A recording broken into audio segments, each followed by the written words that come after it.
Kembali lagi di Yusan Academy. Unit test merupakan pengujian dengan level paling kecil di antara tes-tes lainnya. Biasanya tes untuk unit test meliputi prosedur maupun fungsional yang ada, yang minimal agar bisa berjalan secara internal. Di sini kita tidak akan membahas lebih dalam seputar unit test ini, karena kita akan fokus untuk mengintegrasikan unit test tersebut dengan GitLab CI/CD atau pipelines-nya. Yuk kita mulai.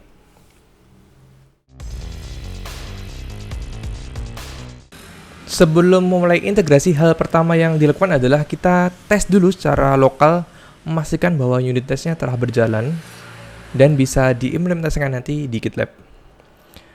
Nah, dalam kasus ini saya menggunakan unit test untuk website yang dibangun dengan Node.js, React, dan Redux.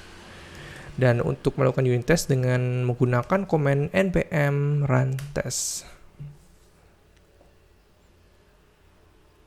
Nah, hal ini bisa berbeda-beda tergantung dari platform bahasa pemrograman yang kamu gunakan untuk proyek kamu.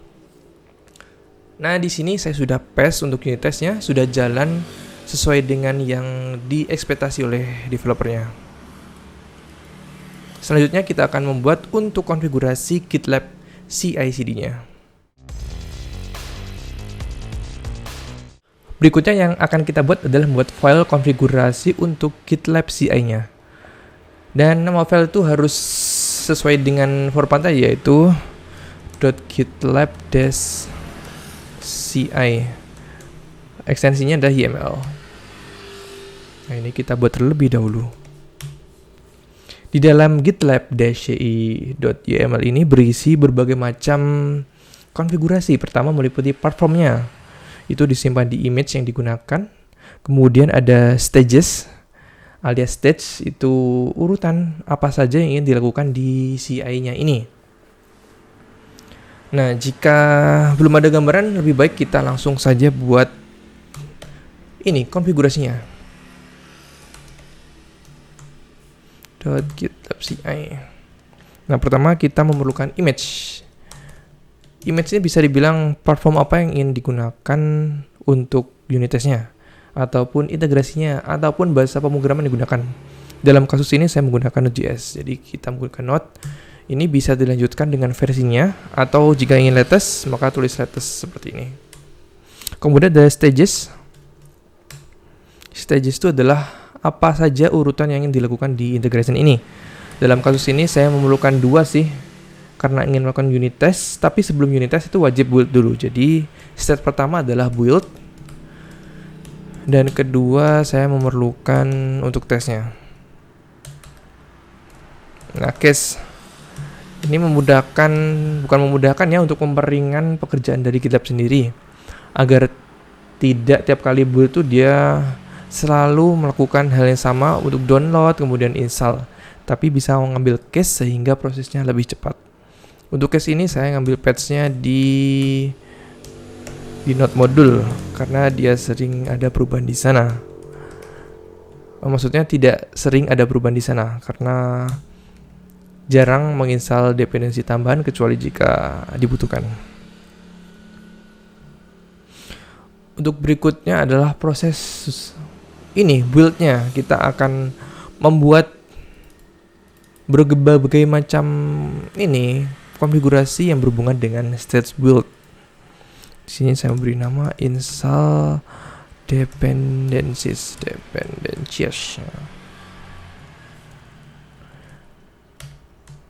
Dan isinya antara lain pertama adalah stage-nya. Kita ngambil set build. Kemudian script yang akan dieksekusi yaitu npm install.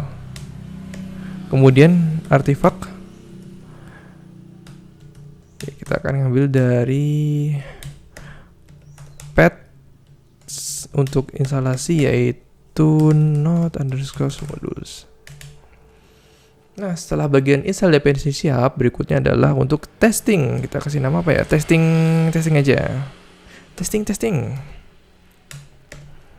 Stage-nya tes. Kemudian script-nya. Di sini saya sudah menyiapkan script untuk tes, yaitu npm run test. Kemudian sepertinya ini saja sudah cukup ya. Stage test script. Nah, kita save.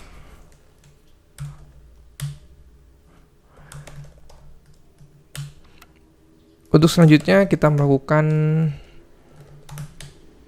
push ke repo masing-masing untuk mengetes apakah konfigurasi GitLab CI ini berjalan dengan baik.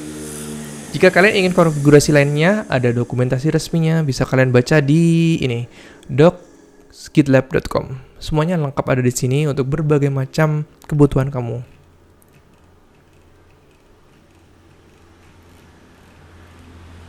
Nah, langsung saja kita push perubahan tadi. Kita commit terlebih dahulu.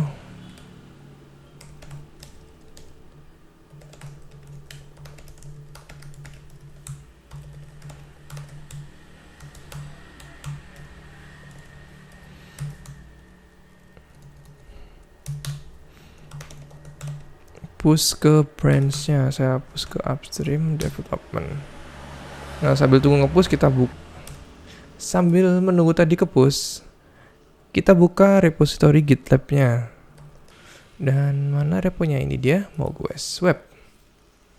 Untuk mengecek pipeline yang sudah berjalan, kita bisa cek di CI/CD kemudian pilih pipelines. Nah, dan yang barusan tadi kita push itu adalah ini yang paling atas, masih proses running di tahap build-nya ya. Nah, setelah ini selesai, jika tercentang hijau maka akan melanjutkan ke proses tesnya. Dan jika hijau, maka proses integration antara unit test dan GitLab ini sukses. Kita tunggu saja.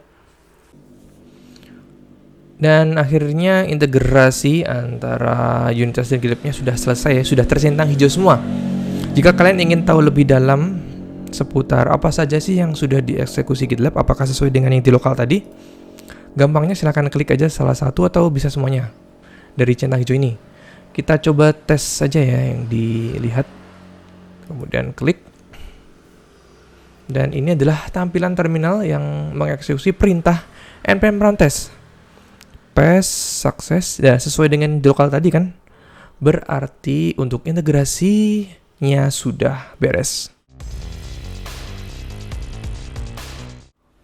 Untuk penutup di sini saya ingin kasih lihat fitur keren juga yang bisa kita gunakan setelah implementasi antara unit test dengan GitLab tadi, yaitu untuk membatasi merge request agar sebelum di merge itu ada unit test terlebih dahulu, sehingga code yang di merge itu lebih besar value-nya daripada yang tidak menggunakan unit test.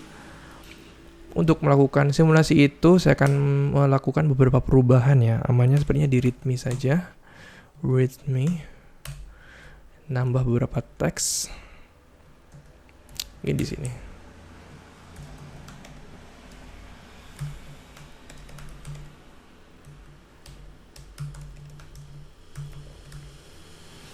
Saya melakukan perubahan untuk readme. Kemudian commit seperti biasa.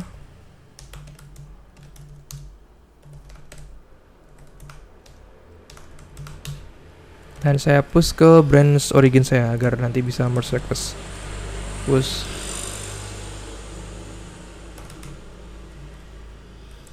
Bikin development. Nah, sudah push ke branch origin saya. Ini saya tinggal melakukan merge request dari GitLab. Kemudian klik new merge request. Di sini bisa pilih branch origin sama branch upstream. Oke. Nah, di bagian sini bukan deng, sampai dulu ya. Nah, setelah submit, di sini kan ada tambahan tombol lagi. Merge when pipeline succeeds. Ini artinya apa? Jika pipeline-nya tadi tidak sukses, bisa dibilang unit testnya tidak pas, maka merge request tidak bisa dilakukan. Klik saja tombol biru untuk mengikuti standar tersebut. Nah, dengan fitur ini bisa membuat code di project kalian lebih memiliki value lebih tinggi. Terima kasih atas perhatiannya dan sampai jumpa di video Yusan Academy berikutnya.